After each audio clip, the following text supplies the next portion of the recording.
If you're anything like me, then maybe you struggle with doom scrolling. And since you clicked on this video, I assume you'd like to know how I managed to kind of bring this down in my life, bring down my screen time on my phone. And I'd be happy to share with you about what I did on my screen-free day that taught me how to live with less screen time overall.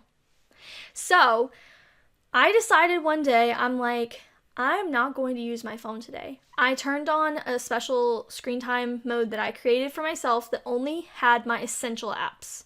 Stuff like finances, calculator, camera, stuff like that. And, I kept it on that for most of the day. And you might ask, what else did you do with your day? Well, I was at work, and when I got off work, I decided to get some hobby kits. So one of the things I got was this, and I painted this that night when I got home. It was so much fun. I haven't painted since I was a kid, and this was a lot of fun. I wasn't worried about perfection.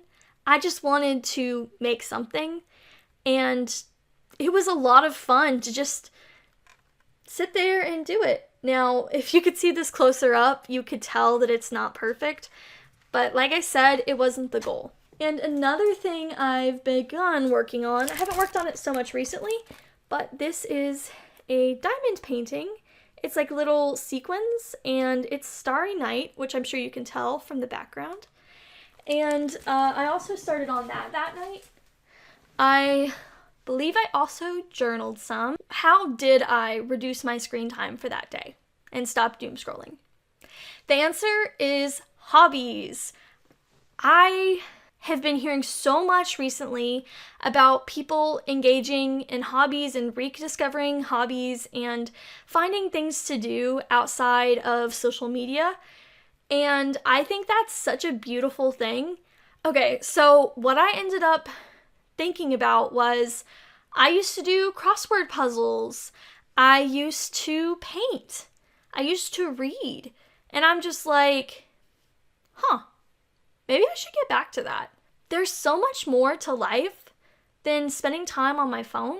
And I forgot that. It was hard for me to remember what it was like. But now that I remember, I'm like, I need to get back to hobbies.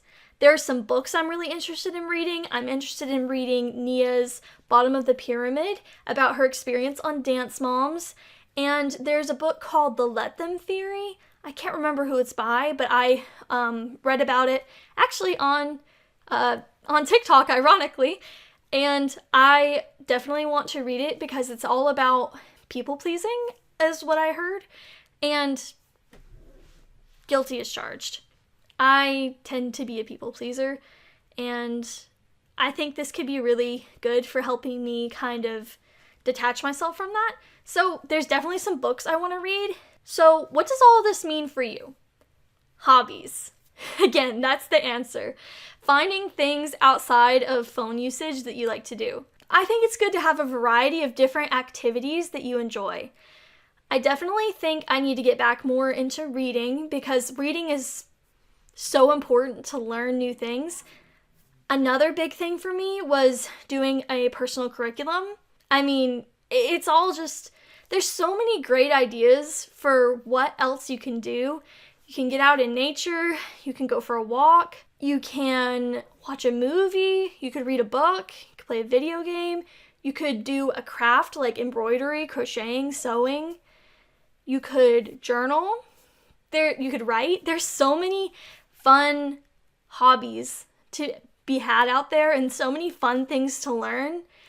And I just think that's a beautiful thing. And I think it's something that all of us could potentially get back into. I think it would be so much fun to see everybody talking about all of their hobbies.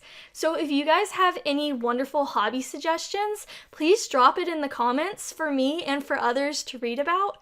And let me know, what hobbies are you interested in trying or do you currently do?